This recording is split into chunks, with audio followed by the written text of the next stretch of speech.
अस्सलामुअलैकुम, आप देख रहे हैं हो क्या रहा है। मैं हूं Faisal Abbasi, group editor 92 news. Irshad Ahmed Arif सब साथ हैं। आज अडियाला जेल में बानी पीटीआई ने गुफ्तगू की है जो मीडिया से। उसमें ये पता चला है कि बैरिस्टर गौहर और अली अमीन पर जो इजहार नाराज़गी किया गया है, जो कॉल थी हफ्ते के रोज़ एहतजाज की, वो कॉल क्यों मुअख्खर की गई, आज बानी पीटीआई ने ये भी पूछा है। और जो उनकी अपने वकला के साथ आज मीटिंग हुई, जब उन्हें बताया गया कि बैरिस्टर गौहर के कहने पे ये कॉल जो है वो वापस ली गई, एहतजाज को मुअख्खर किया गया, कैंसिल किया गया, तो उस वक्त उन्होंने जो रिपोर्ट हुआ उसके मुताबिक उन्होंने कहा कि बैरिस्टर गौहर बुज़दिल आदमी हैं। साथ ही साथ जो आज़म सवाती हैं उनसे मुतालिक भी उन्होंने बात की है। और डी चौक 2 तारीख को डी चौक में जो कॉल है वो भी दे दी है एहतजाज की। अली अमीन से मुतालिक जो रिपोर्ट हुआ ये बताया गया कि अगर वो पहुँच जाते पिंडी लियाकत बाग तो बानी पीटीआई ने कहा कि वो मुझसे बड़े लीडर हो जाते।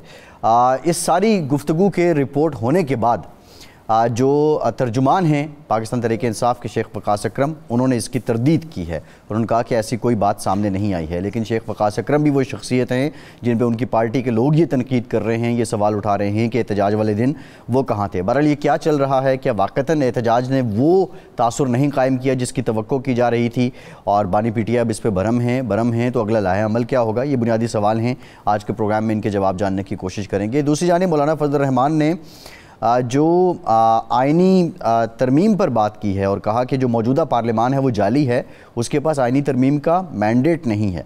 दूसरी जानिब हुकूमती हल्के कहते हैं मौलाना ऑन बोर्ड हैं। ये कहानी क्या है, इन तमाम मामलात पे हम बात करेंगे। आज अहम मामलात और भी हुए। इरशाद साहब, जो चीफ़ जस्टिस ऑफ पाकिस्तान की जानिब से और उनके साथ जो दूसरे जज थे प्रैक्टिस एंड प्रोसीजर कमेटी में, उनकी जानिब से बेंच बनाया गया है। उसमें जस्टिस मुनीब ने आज जो समात हैं उसमें बैठने से इनकार किया तनेसर डे से मुतालिक, और लाहौर हाई कोर्ट का फैसला इलेक्शन ट्रिब्यूनल से मुतालिक वो भी कलअदम करार दिया गया है। रियासत अली आज़ाद साहब Islamabad high court bar association के सदर हैं, वो भी हमें प्रोग्राम में ज्वाइन कर रहे हैं। रियासत साहब आपका बहुत शुक्रिया। इरशाद साहब, जो रिपोर्ट हुआ फिर उसकी तरदीद भी हो गई, लेकिन आप समझते हैं कि house is not in order regarding जो एहतजाज था लियाकत बाग का, उस पर तशवीश पाई जाती है पीटीआई के क़यादत में भी और जो कारकुनान तक है उसमें भी? अच्छा, इसमें तो कोई शक नहीं है ना कि जो उस हुआ उससे कम अज़ कम सतह पे भी जो हम बात कर सकते हैं वो ये है कि एक मिसमैनेजमेंट थी कि लोग जो वहाँ हैं लियाकत बाग के इर्द गिर्द या लियाकत बाग के अंदर मौजूद हैं, वो लाठियाँ खा रहे हैं, वो रुके हुए हैं कि जी हमने हर सूरत लियाकत बाग में दाखिल होना है और अपना जो प्रोटेस्ट है वो लॉन्च करना है। लेकिन लीडर से मुराद जनाब अली अमीन गंडापुर साहब हैं, वो देखते हैं कि रुकावटें हैं, पता था सबको कि वो रुकावटें होंगी, और वो रुकावटों का सामना करने या रुकावटों को ख़त्म करके आगे बढ़ने या वहाँ बैठ के कोई लाहे अमल तय करने के वो वापसी का ऐलान कर देते हैं। तो इस पर ज़ाहिर बात है अपसेट तो होगी लीडरशिप। लेकिन सवाल ये है कि ये सिर्फ अकेले गंडापुर साहब का मामला तो नहीं था। उमर अयूब साहब को वहाँ पहुँचना चाहिए था, असद कैसर साहब को वहाँ पहुँचना चाहिए था, बाकी जो लीडरशिप थी।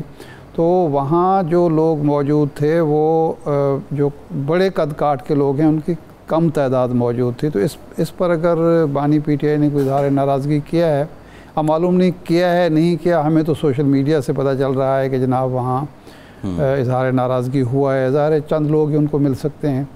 एक चीज़ मैं वजाहत कर दूं, आपने ये कहा है कि 2 तारीख नहीं, वो 4 तारीख की बात सुन रहे हैं। अच्छा, 2 का भी चल रहा है जो नहीं, जुमा का दिन और 4 तारीख को 4 तारीख बनती है।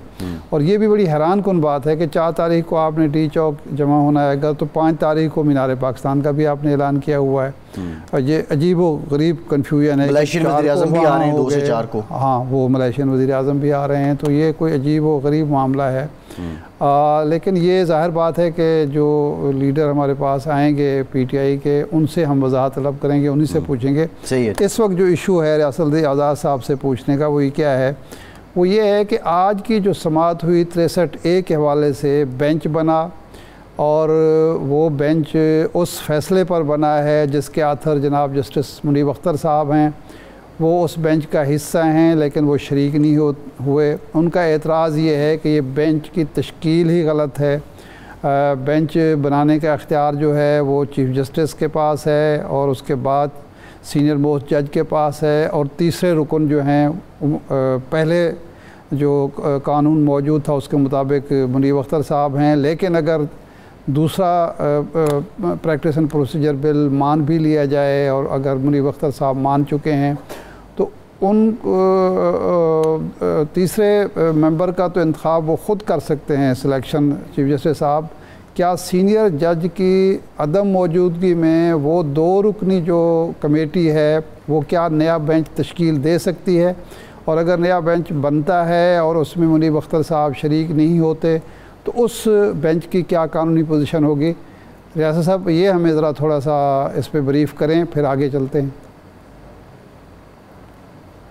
सबसे पहले तो ये था कि जो पहले प्रैक्टिस एंड प्रोसीजर एक्ट आया था 2023, उसमें ये था कि चीफ जस्टिस और उसके बाद जो प्यूने जज होंगे और उसके बाद जो नेक्स्ट सीनियर जज होंगे वो उस कमेटी का हिस्सा होंगे।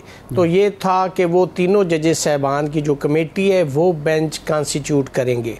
अब 2023 में ये आया, अब ये 2024 में एक ऑर्डिनेंस आ गया आर्टिकल 89 के तहत जिसके अंदर उसको चेंज कर दिया गया।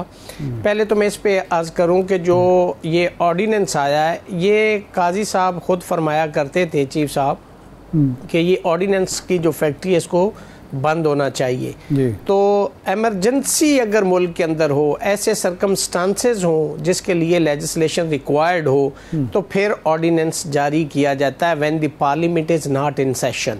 तो अगर ये इतना ज़रूरी था इरशाद साहब तो मैं समझता हूँ कि जब ये एक प्रपोज्ड अमेंडमेंट लेके फिर रहे थे तो उस वक्त इसको पास करवा लेना चाहिए था एक बिल की सूरत में, ना कि आप ऑर्डिनेंस लेके आते। इस ऑर्डिनेंस के अंदर एक कबाहत है जिससे हमें स्पेशली काले कोट वालों को उस पे इतराज़ है कि कोई भी लेजिस्लेशन होती है वो यूनिवर्सल होती है, उसका एक रैशनल हुआ करता है कि यानी जैसे पहले था ऑर्डिनेंस से पहले कि अगर कोई उस कमेटी में से सीनियर जज साहब मौजूद नहीं है तो उससे नेक्स्ट जो था वो उसमें ऐड हो जाता, वो चीफ जो कमेटी के उस चेयरमैन है उसके बाद जो नेक्स्ट सीनियर है। अगर वो चलता तो वो एक बेहतरीन लॉ जिसको सब ने सपोर्ट भी किया आ गया। लेकिन बदकिस्मती से अब जो ऑर्डिनेंस के ज़रिए उसको मॉडिफाई किया गया या अमेंड किया गया है उसके अंदर एक गलत चीज़ ये होगी कि पहले तो चीफ साहब ये फरमाया करते थे कि जो अख्तियारात है मैं अपने पास जो एक चीफ के पास है वो मैं कमेटी को देना चाहता हूँ। अब वही अख्तियारात फिर वापस लिए जा रहे। अगर आपने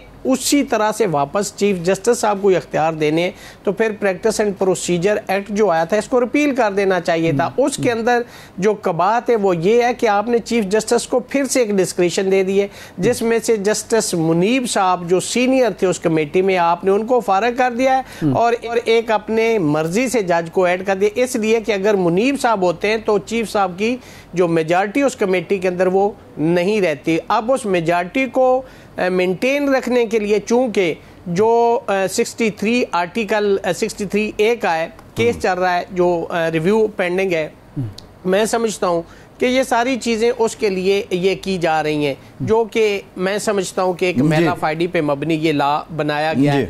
इसलिए अगर 2 जज जो हैं मतलब वो कमेटी कॉन्स्टिट्यूट या बेंच कॉन्स्टिट्यूट वो कमेटी नहीं कर सकती है, इसके अंदर ये रैशनल है। अच्छा ये फरमाएं कि अब उन्होंने बेंच बना दिया और इस बेंच में जो आज हेयरिंग के लिए बैठा उसमें मुनीब साहब शामिल नहीं हुए। अब कल उन्होंने 11:30 बजे का टाइम फिर मुकर्रर कर दिया है और उन्होंने कहा है कि हुक्मनामा लिखवाया है कि रजिस्ट्रार साहब उनसे रिक्वेस्ट करें मुनीब अख्तर साहब से कि जी वो उस कमेटी का वो उस बेंच का हिस्सा बने। अगर वो नहीं बनते तो फिर नया बेंच बनाया जाएगा और नया जज उसमें शामिल किया जाएगा। अब ये जो आज का बेंच है जो मंसूर अली शाह साहब की मर्ज़ी के ख़िलाफ़ या उनकी राय लिए बग़ैर बना और कल जो बनेगा जिसमें ज़ाहिर बात है जनाब मुनीब अख्तर भी शामिल नहीं होंगे मुमकिन तौर पर नज़र आ रहा है और मंसूर अली शाह साहब की मर्ज़ी भी तश्कील में नहीं होगी, उस बेंच की कानूनी पोजीशन क्या होगी, आइनी पोजीशन क्या होगी? देखिए, इस पे लॉ जो है वो साइलेंट है। जो प्रैक्टिस एंड प्रोसीजर एक्ट है उसमें तो प्रोवाइडेड था, जो ऑर्डिनेंस के जरिए लाया गया इसके ऊपर ऐसी सिचुएशन के लिए कोई प्रोविजन नहीं है। इसके ऊपर लॉ बिल्कुल मुकम्मल तौर पे साइलेंट है।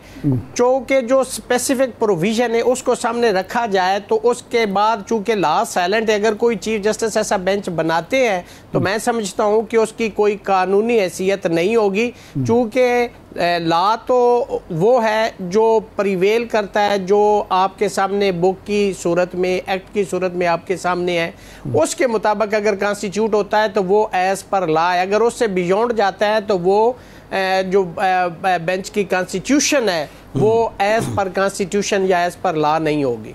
अच्छा, एक चीज़ और भी डिस्कस हो रही है कानूनी हल्के में, वो ये है कि चूँकि ये 63A के बारे में जो फैसला उमर अता बंदियाल साहब का है कि बेंच का है और जिसको मुनीब अख्तर साहब ने लिखा है, उसमें यह है कि वोट शुमार भी नहीं होगा और वोट जो है देने वाला नाअहल भी हो जाएगा। तो अब उसको रिपील किया जा रहा है मुमकिन तौर पर। अगर ऐसा होता है तो एतराज़ ये किया जा रहा है कि एक ऐसे बेंच में काजी साहब क्यों बैठना चाहते हैं जिसके बेनिफिशरी वो हो सकते हैं, क्योंकि अगर हार्स ट्रेडिंग को, लोटा करेसी को, ज़मीर फरोशी को दोबारा जायज़ करार दे दिया गया तो उसके नतीजे में हुकूमत आइनी तरमीम करेगी और नई अदालत बनाएगी और काजी साहब उसके चीफ होंगे।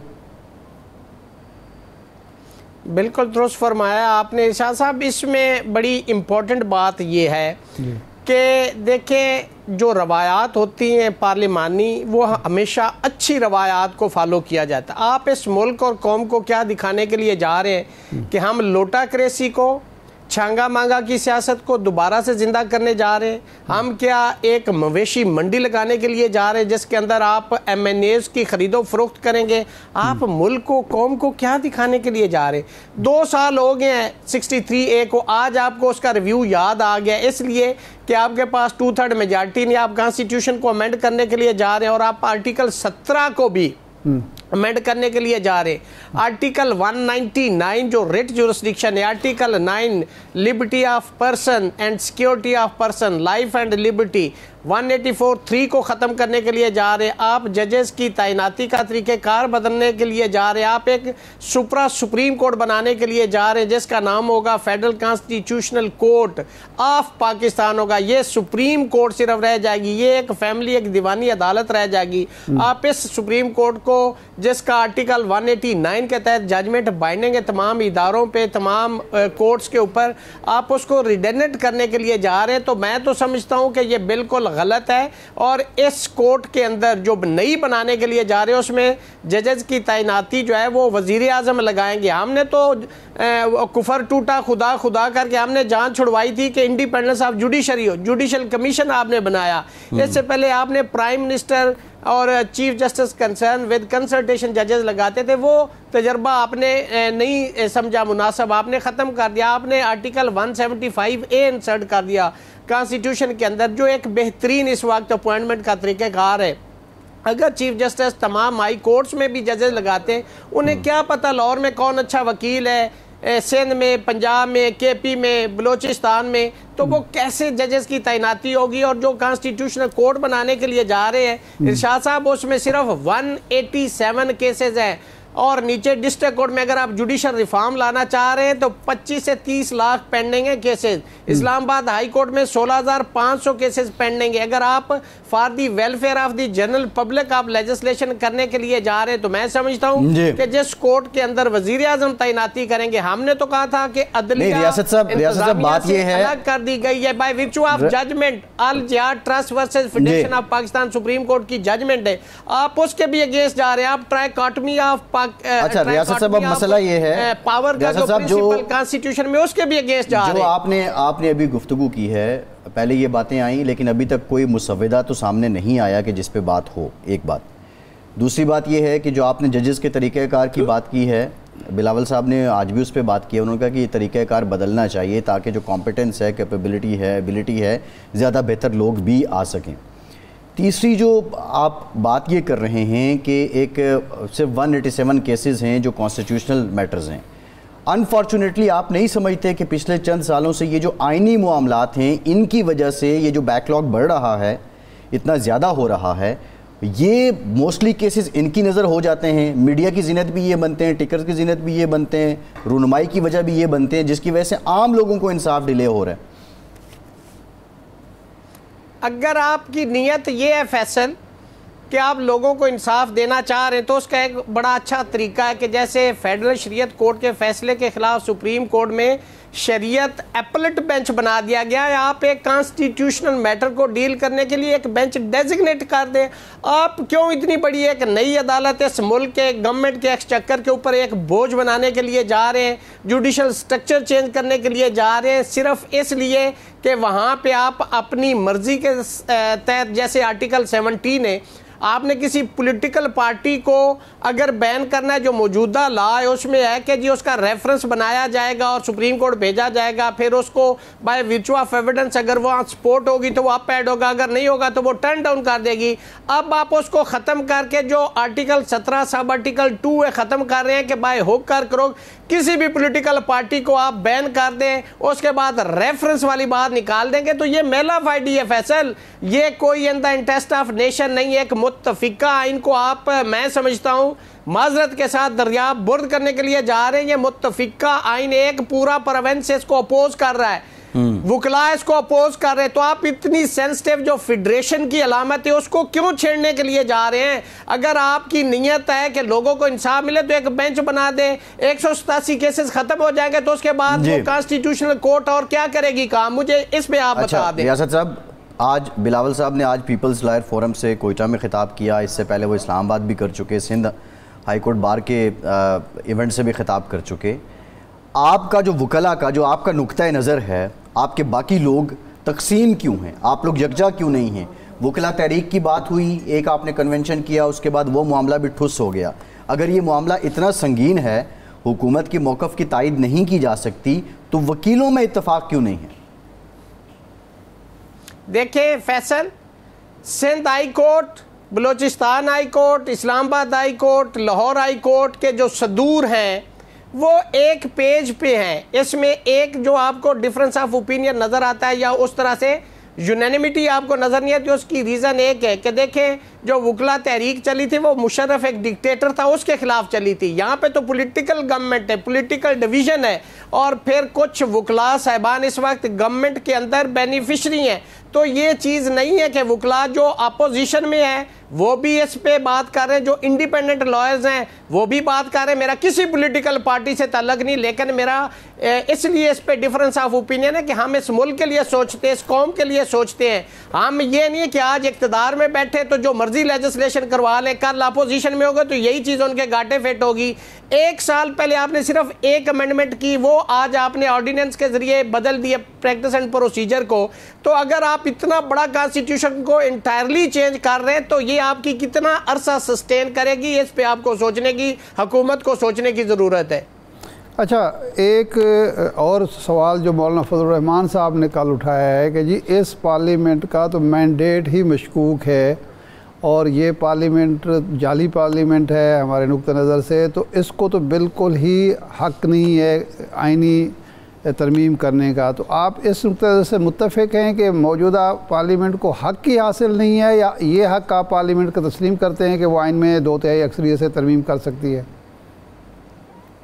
देखिए, लेजिस्लेशन तो पार्लियामेंट का काम है, बिल्कुल। ये जो उनका सियासी स्टेटमेंट है, इस पे और भी पॉलिटिकल पार्टीज कहती हैं कि ये 47 फॉर्म की के ज़रिए आई हुए, 45 के तहत ये जीते हुए नहीं है। तो ये चूँकि एक क्वेश्चन है, ये क्वेश्चन ऑफ फैक्ट है।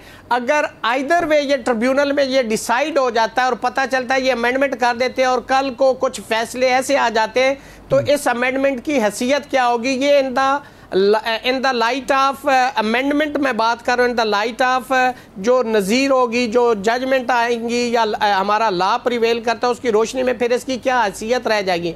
मैं समझता हूँ कि ये एक सेंसिटिव डॉक्यूमेंट है, इसको नहीं छेड़ना चाहिए। जनरल लेजिस्लेशन आप देखें, 100 साल से 150 साल तक के पुराने कवानीन हैं, CRPC, CPC, कानून शहादत, अगर लिमिटेशन का लॉ आप ले आए वो लेजिस्लेशन करे, वो तो for the welfare of general public है।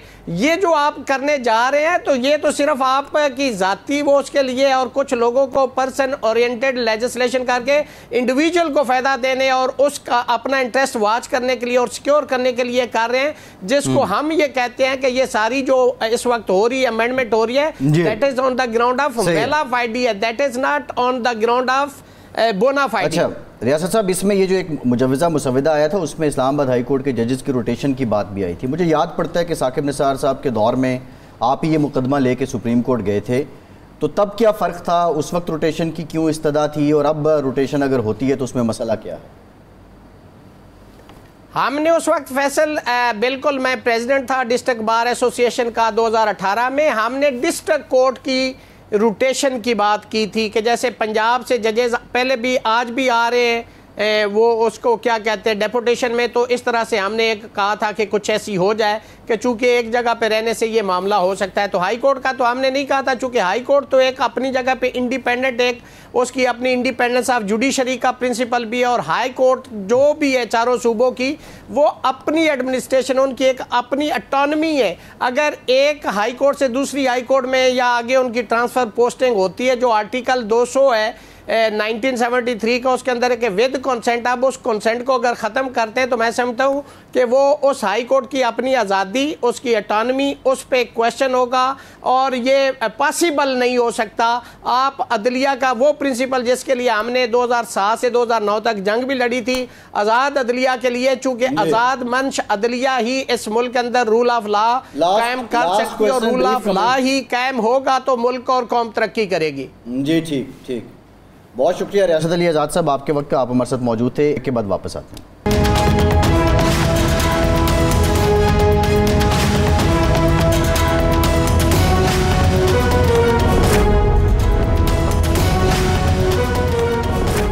ब्रेक के बाद एक बार फिर से आपका खैर मकदम करते हैं। हमें ज्वाइन किया है तैमूर सलीम झगड़ा साहब ने, पाकिस्तान तहरीक इंसाफ के सीनियर रहनुमा हैं। बहुत शुक्रिया झगड़ा साहब आपका। झगड़ा साहब, ये बताइए कि जो आपने एहतजाज किया है और उस एहतजाज के बाद ना वज़ीर आला KP के पिंडी पहुंच पाए, और जब वो पहुंचने वाले थे तो एहतजाज मौखर कर दिया गया। आज रिपोर्ट हुआ कि आपकी जमात के बानी इस पे बड़े नाराज़ हुए हैं। यहाँ तक रिपोर्ट हुआ कि बैरिस्टर गौहर बुज़दिल आदमी हैं, उनको निकाल दिया जाए। ये मिसमैनेज क्यों हुआ जब आप इतने दावे करते हैं और उसके बाद आपकी तंजीम ये है कि एक एहतजाज तक मैनेज नहीं हो पाता? ये आई एम सॉरी, मैं बिल्कुल जो है वो इस पे इस तरीके से डिबेट जो है वो नहीं करूँगा। आप जो है वो खान की मेरे ख्याल में स्टेटमेंट के कुछ हिस्से दे रहे हैं आप, जो बाकी हिस्से हैं जहाँ पे उन्होंने खैबर पख्तूनख्वा के लोगों को, पिंडी के लोगों को, ख़ास तौर पे पंजाब के लोगों को सराहा। मेरे ख्याल में एहतजाज इंतहाई कामयाब था, और जिन हालात में हम एहतजाज कर रहे हैं with the rule of law completely absent, तो ये मेरे ख्याल में एक तारीखी स्ट्रगल है। अनफॉर्चुनेटली माहौल कुछ ऐसे है कि बहुत सी जो डिस्कशंस नॉर्मली हमारी इन हाउस होती वो खान को, लॉयर्स को बतानी पड़ती हैं, वो पब्लिक में आनी पड़ती हैं। डिबेट सिर्फ आई एम सॉरी एक ही चीज की होनी चाहिए। डिबेट इस चीज की होनी चाहिए कि इस मुल्क में कानून क्यों गायब है। इलेक्शन आया, कानून गायब। इलेक्शन से पहले कानून गायब। इलेक्शन के बाद जब शर्मनाक चोरी हुई कि जिसने की वो भी डिफेंड नहीं कर सका, कानून गायब। उसको छुपाने के लिए आज कॉन्स्टिट्यूशनल अमेंडमेंट की जा रही है, उसके लिए कभी प्रेसिडेंशियल ऑर्डर आ जाता है। झगड़ा साहब इस पे हम आते हैं। झगड़ा साहब देखिए, इस पे हम आते हैं। ये जो आप बात कर रहे हैं इस पे हम ज़रूर बात करेंगे। बुनियादी सवाल ये है कि आप जो बात कर रहे हैं, एहतजाज की आपको इजाज़त नहीं मिली, ठीक है, लेकिन उसके बावजूद आपका कारकुन निकला, उन्होंने शेल भी खाए, लाठियाँ भी खाई, घूंसे भी खाए। आप अटक में जो हुआ वो सबके सामने है, पुलिस वाले भी ज़ख्मी हुए, वहाँ पर भी आपके कारकुनों ने महाजराई की, वहाँ पर भी एहतजाज किया। लेकिन आपकी क़यादत का ये आलम है कि शेख वकास अकरम साहब जो तर्जुमान हैं, जो आप तरदीद कर रहे हैं, कोई बयान नहीं आया, वो नहीं मौजूद थे, असद कैसर मौजूद नहीं थे, किसी एक जगह से आपकी क़यादत निकली नहीं है, तो क़यादत की सतह पे क्या फुकदान नहीं हुआ? आप इस बात का एतराफ़ नहीं करते? कारकुन तो निकले, इसमें तो कोई शक नहीं है। एक सिर्फ मैं बात करता हूँ, बुनियादी सवाल ये नहीं है, इसको मैं आंसर करता हूँ, इसका मैं जवाब देता हूँ। बुनियादी सवाल है जो मैंने आपसे किया, ये जो हम लेफ्ट राइट जा रहे हैं ना, इसकी वजह से हम अपने मुल्क को नुकसान पहुंचा रहे हैं। अगर सारा मुल्क ये एक बुनियादी सवाल करे कि आज इस मुल्क में कानून और आईन क्यों गायब है, तो ये एहतजाज करने की जरूरत ही नहीं पड़ी। इमरान खान जेल में ही नहीं होगा ना, हो आप पीटीआई के सपोर्टर, कानून और आईन तो आपको चाहिए ना। कल अगर हम नवाज शरीफ की तरह वोट को इज्जत दो से वोट को बर्बाद करने का सफर तय करें, फिर हमारी तनकीद भी करें। अब जहां तक लीडरशिप की बात आई, जैसे मैंने कहा, जरूर बेहतर हो सकेगी, जरूर कुछ लीडर्स जो हैं वो आएंगे, कुछ नहीं आएंगे। मैं 5-6 हफ्ते अभी बाहर था, मुझे कुछ लोगों ने चुपके से कहा कि वापस ना आए, हालात खराब है। मेरा मुल्क है, मेरा कुछ छुपाने का नहीं है, मेरा पर्सनल काम था, हो गया, मैं वापस आ गया। एहतजाज में मैं था, बात खत्म, ठीक है। आप 10 चीजें कह सकते हैं कि बेहतर हो सके, लेकिन आज पाकिस्तान के लोग निकल रहे हैं बार बार, इसके बावजूद कि उनको टेरराइज किया जा रहा है, और जो टेरराइज कर रहा है वो पाकिस्तान को नुकसान दे रहा है। क्योंकि इसका हल बड़ा सिंपल कि अगर हम आईन और कानून पे आ जाए, कोई एहतजाज नहीं करे, इमरान खान को इंसाफ मिल जाएगा, इलेक्शन के रिजल्ट्स ठीक हो जाएंगे, हर इदारा अपना काम करेगा। अच्छा, इस वक्त जो सूरत हाल है, आपके पास एक सूबे की हुकूमत है, अली मीन गंडापुर साहब वज़ीर आला के मनसब पर फायज़ हैं। अभी 3-4 दिन पहले हमारी उनसे मुलाकात हुई थी, CPNE के एक डेलीगेशन था स्टैंडिंग कमेटी की उनके साथ, तो वहाँ उनसे भी मैंने ये सवाल किया था कि वो ये अपना मनसब जो है, अपनी ज़िम्मेदारी, अपना ओहदा जो अवाम ने उनको दिया है, उसको बजाय इसके कि वफाक और सूबे के दरमियान हम आहंगी पैदा करने के लिए, हुकूमत और अपोजिशन के दरमियान पुल बनने के, इस्टेब्लिशमेंट और तहरीक इंसाफ के दरमियान जो गलतफहमियाँ दूर करने के, वो महाज आराई को फ़रोग़ दे रहे हैं, जिसका आपकी जमात को भी नुकसान है, आपके सूबे को नुकसान है, अवाम को भी नुकसान है।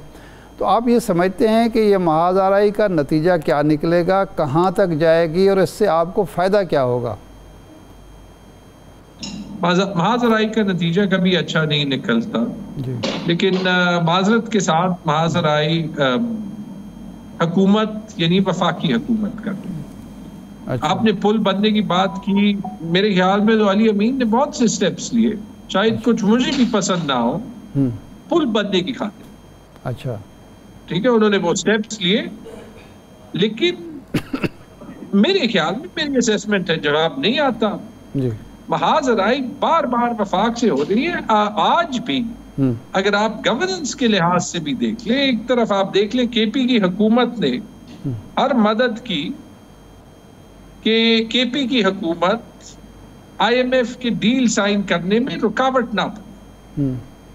शहबाज शरीफ ने अभी कोई स्टेटमेंट दी थी, उसमें उन्होंने 3 वजीर आला का नाम लिया था, अली अमीन का नहीं लिया था। ऑन दी अदर साइड, अभी से नहीं, जब से शहबाज शरीफ 2022 में फ्रॉडुलेंट वजीर आजम बने, शहबाज शरीफ ने खैबर पख्तूनख्वा के 200 अरब रुपए से ज्यादा अपने पास रखे, हमें दे नहीं रहे, इफेक्टिवली सूबे को स्ट्रैंगुलेट करने की कोशिश कर रहे। महाज आराई कौन कर रहा है? नहीं, झगड़ा साहब, IMF की डील की आप बात करते हैं तो आपको वो ऑडियो टेप भी याद होगी, वो खत भी याद होगा, शौकत तरीन साहब थे, आपसे लगारी साहब थे, उसमें जो उस वक्त बात हो रही थी। जी जी, नहीं अभी आपको खत याद है? जी देखिए, बात ये जो PDM गवर्नमेंट थी उस वक्त की बात है ना, ये तो आपके बिल्कुल आपके चुंगे में शामिल है ये बात। अब अगर ये प्रोग्राम आ गया है, अब इकोनॉमिक इंडिकेटर्स बेहतर हो रहे हैं, तो आप ये कह रहे हैं कि हम बिल्कुल इस मामले में रुकावट नहीं बने हैं? नहीं, मैं यही कह रहा हूँ ना, मैं आपको डेमोन्स्ट्रेट करता हूँ कि पाकिस्तान में बयानिए कैसे बनते हैं और PMLN जैसी हुकूमतें कैसे बनती हैं। IMF को जो खत लिखा गया था, IMF को जो खत लिखा गया था, IMF की स्पेलिंग MIFTHAISMAIL नहीं है जी। खत के लेटर हेड पे लिखा गया था मिफ्ता इस्माइल जी, ठीक है, यही तो मसला है ना। अभी जो रऊफ हसन साहब के तवस्सुत से खत लिखा गया था झगड़ा साहब, रिसेंट अच्छा रऊफ हसन साहब के खत की बात कर, जी वो भी लिखा गया। अक्सर रऊफ हसन साहब का भी जो खत था, क्योंकि उसका ड्राफ्ट मैंने पढ़ा था, उसमें खास लिखा था कि हम किसी प्रोग्राम की रुकावट जो है वो नहीं बनना चाहते जी। लेकिन किसी इंटरनेशनल तो आपने देख लिया ना, पहले जब हमने निशानदेही की ना अब की, आईएमएफ का प्रोग्राम कभी उससे नहीं रुका। जब मेरी कंट्रोवर्सी हुई थी, आईएमएफ का केस जो है वो अगले दिन पूरा हो गया, लेकिन मिफ्ता इस्माइल को हफ्ते बाद इन्होंने फायर कर दिया। ठीक है, रऊफ हसन ने कौन सा गलत काम किया है? आईएमएफ को कहा है कि पाकिस्तान में जमहूरियत को खतरा है, कि आईएमएफ की टर्म्स एंड कंडीशंस हैं। मिसाल मौजूद है, बेनजीर भुट्टो ने यूएस गवर्नमेंट को 2007 में कहा था कि आप सिविल और मिलिट्री एड पाकिस्तान को बंद कर दें। बता दे कहां पे पीटीआई ने ये कहा। सही है। तो अब ये हुकूमत की कामयाबी है ये प्रोग्राम आ जाना, ये इकोनॉमिक इंडिकेटर्स में जो बेहतरी है, आप समझते हैं ये हकीकत है या सिर्फ आवाम को बताया जा रहा है? यार मैं साफ बात करता हूं, मेरे ख्याल में प्रोग्राम पाकिस्तान के लिए जरूरी था, लेकिन the last thing we should do is के इस पे हुकूमत भंगड़ा डाले। ये जो 2.5 साल से आईएमएफ ट्रस्ट तकरीबन अरोड हो गया है पाकिस्तान पे, तो वो इसीलिए है कि उसी वक्त से जिस वक्त मैं प्रोटेस्ट कर रहा था, उस वक्त भी ये हुकूमत आईएमएफ को गलत नंबर दे रही थी कि सूबे आपके लिए सरप्लसेस छोड़ेंगे, जब सूबों के बजट में ही सरप्लस नहीं थे। मुझे छोड़े, सिंध और पंजाब ने डेफिसिट के बजट दिए थे जी। तो ये जो बार बार हुकूमत झूठ कहती है, उसकी वजह से पाकिस्तान की इंटरनेशनल क्रेडिबिलिटी खराब होगी। उनकी जो शराइत है वो सख्त से सख्त होती है। आईएमएफ आपको क्या कहती है, उसकी वजह से आज जो ये प्रोग्राम है, ये पाकिस्तान की तारीख का सबसे मुश्किल प्रोग्राम है। क्यों? आईएमएफ कहता है कि आप अखराजात और आमदन में फर्क कम करें। हुकूमत वो स्टेप्स नहीं ले सकती जो कि हुकूमत को लेने चाहिए। मिसाल के तौर पे ताजरों पे उन्होंने टैक्स लगाने की बात की, तकरीबन वो रिवर्स हो गए। इम्पैक्ट किस पे पड़ेगा? आप पे, मेरे पे, सारे तनख्वाहदार तबके पे। एक्सपोर्ट्स की बात करें, 2.5 साल की तबाही के बाद एक्सपोर्ट्स अब वहां पे पहुंच रहे हैं जहां इमरान खान की हुकूमत ने छोड़े थे। महंगाई 13% से 40% पे जाने के बाद अब वापस वहां पे आ गई है जिस लेवल पे वो थी जब ये महंगाई मार्च कर रहे थे। तो फिर ये इतनी तबाही करने की क्या जरूरत? जी सही है, ठीक है झगड़ा साहब। प्रोग्राम पाकिस्तान की मईशत में कुछ अच्छा नहीं है। ये आप किसी भी गरीब आदमी से पूछ लें जो अपना बजट जो है वो बनाने की कोशिश कर रहा है और घर चलाने की। जी झगड़ा साहब, बहुत शुक्रिया आपका, बहुत शुक्रिया। तैमूर सलीम झगड़ा साहब हमारे साथ मौजूद थे। एक ब्रेक के बाद जिक्र करेंगे हसन नसरुल्लाह साहब की शहादत का।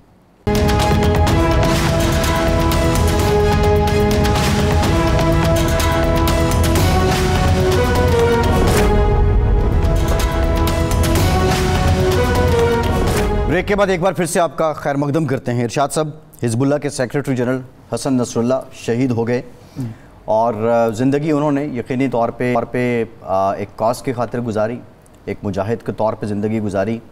पहले अपने बेटे की शहादत और अब अपनी बेटी के हमरा वो शहीद हुए। इससे पहले अगर हम ये सारा जो मशरिक़ वस्ता में जारी है और गज़ा में जो हुआ, गज़ा के साथ साथ उसके बाद के हम मामलात देखते हैं कि ईरानी सदर इब्राहिम रईसी की शहादत, इस्माइल हनिया साहब को ईरान के अंदर मार दिया गया और अब हसन नसरुल्लाह साहब की जो शहादत है। बहुत ज़्यादा सवाल हम ये करते थे कि क्या इस्राएली जारियत तूल पकड़ेगी या रुक जाएगी। अक्सर लोग कहते थे कि किसी पॉइंट पे ये रुकेगी। आज भी बुनियादी सवाल यही है जिसका जवाब आपसे भी हम जानना चाह रहे हैं कि रुकेगी या ये बढ़ेगी, और अगर ये बढ़ेगी तो इसमें रुकावट कैसे डाली जाए। देखें, ये जो हसन नसरुल्लाह शहीद के वाक़े के बाद जो बयान आया है नेतन्याहू का भी और उनके जो सिक्योरिटी चीफ़ हैं, आर्मी चीफ़ हैं, उनका भी, वज़ीर दिफा का भी, तुम बयानात को मिला के पढ़ें। उन्होंने कहा है कि कुछ भी हमसे दूर नहीं और ईरान और मशरिक़ वस्ता में हम अपने मकासद हासिल करेंगे। सिर्फ़ ईरान का नहीं कहा, ईरान और मशरिक़ वस्ता में अपने मकासद हासिल करेंगे। पहले निशाना बन रहा था गज़ा, फिर लबनान, अब कल यमन पे बमबारी हुई है और तेहरान का वाक़या भी उसी जंगी स्ट्रेटजी का हिस्सा था जिसमें इस्माइल हानिया शहीद हुए हैं। इससे पहले आप देख लें कि कासिम सुलेमानी को कहाँ निशाना बनाया गया था, जी, इराक में। तो इस कदम ब कदम इसराइल तो अपनी हिकमत अमली पर चल रहा है, और वो जो अर्ज़ मऊद प्रॉमिस्ड इसराइल की बात होती है तवील अरसे से, उसमें सिर्फ गज़ा शामिल नहीं है, खित्ता पूरा खित्ता है, उसमें सऊदी अरब भी शामिल है, उसमें इराक भी शामिल है, उसमें शाम भी शामिल है, उसमें ये सारे इलाके शामिल हैं। और उन्होंने कभी इसको छुपाया भी नहीं है, उनकी लीडरशिप ने कभी ये बात छुपाई नहीं है कि हम यहाँ तक महदूद नहीं रहना चाहते, बल्कि जो हमसे वादा किया गया है हम उस सरज़मीन को हासिल करेंगे। और ये जंग बुनियादी तौर पे उनका एक ईमानी हिस्सा है, ईमानी हिस्सा है, उनके अकीदे का हिस्सा है। अब मसला है दूसरी तरफ का कि क्या ये ईरान का इशू है, क्या ये फ़लस्तीन का इशू है, इसराइल जो है, क्या ये लबनानियों का या हसन नसरुल्लाह की तंजीम हिज़्बुल्लाह का इशू है, या ये मुसलमानों का इशू है, या ये अरबों का इशू है। वो मुत्तहद भी हैं और डिटरमन भी हैं, उनको उनके मकासद वाज़े हैं, वसाइल भी हैं उनके। वसाइल का तो ये है, अमेरिका के सारे वसाइल, यूरोप के सारे वसाइल उनके लिए हैं। अब इस इतने दिन तक जो 1 साल तक जंग चल गई है, 7 अक्टूबर को 1 साल हो जाएगा, तो क्या इसराइल अपनी इकानमी के ज़रिए जंग चला रहा है, अपने हथियारों से जंग लड़ रहा है? इम्पोर्टेंट बात नेतन्याहू ने UNGA में की जी, उन्होंने ये कहा कि ईरान की जो शिद्दत पसंदी है उसके ख़िलाफ़ मगरबी दुनिया के लिए इजराइल फ्रंट लाइन है। हाँ। और इस वजह से यूरोप जो है वो उनके साथ, यूरोपीय ममालिक को उनको सपोर्ट हासिल है। अब ये तो उस तरफ की बात है और इसमें हकीकत भी है। नहीं, अब देखिए ना, लेकिन दूसरी तरफ क्या है इरशाद साहब? मैं वही अर्ज़ कर रहा हूँ 1 साल की जंग उसने ना अपने हथियारों से लड़ी है, ना अपनी फ़ौज से लड़ी है, ना अपने पैसे से लड़ी है। अमेरिका और यूरोप के हथियार हैं, वो जो थे ऋषि सुनाक गोरीला बन के जहाज़ में हथियार लेके गए थे वहाँ बाकायदा। अमेरिका ने 22 अरब डॉलर का तो बाकायदा ऐलान किया ना, जदीद हथियार फराम करने का ऐलान किया। तो उस तरफ से तो कोई इशू नहीं है, इशू है हमारी तरफ से। हमारे नज़दीक कभी भी ये फ़लस्तीनियों का इशू होता है, कभी ये ईरानियों का इशू होता है, ईरान का इशू होता है, कभी ये आलम अरब का इशू होता है, और कभी कभी ये आलम इस्लाम का इशू बन जाता है। और हम आपस में तकसीम हैं। कभी हम कहते हैं कि जी शाह अब्दुल्ला ने ये कहा कि मेरी दराज में पड़ा हुआ है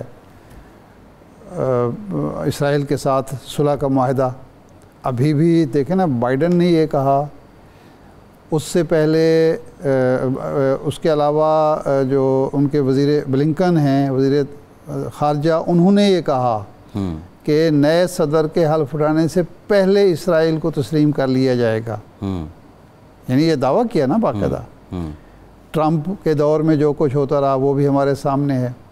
तो इसलिए हमें ये सोचना चाहिए कि एक एक करके इसराइल के हाथों ज़िबा होना है, तबाह होना है, या मिल कर कोई तदबीर करनी है। अभी तक तो हमारी तरफ से सिर्फ, यानी आलम इस्लाम की तरफ से, OIC की तरफ से, अरबों की तरफ से, मुसलमानों की तरफ से सिर्फ ज़ुबानी कलामी बातें हुई हैं। और वजह यह है कि सारे अमेरिका से भी खौफज़दा हैं और इसराइल से भी खौफज़दा हैं, और चाहते हैं कि हमारा अमन बरकरार रहे, फ़लस्तीनियों के साथ जो होता है हो जाए। इरशाद साहब, जो ईरान की हिकमत अमली रही है,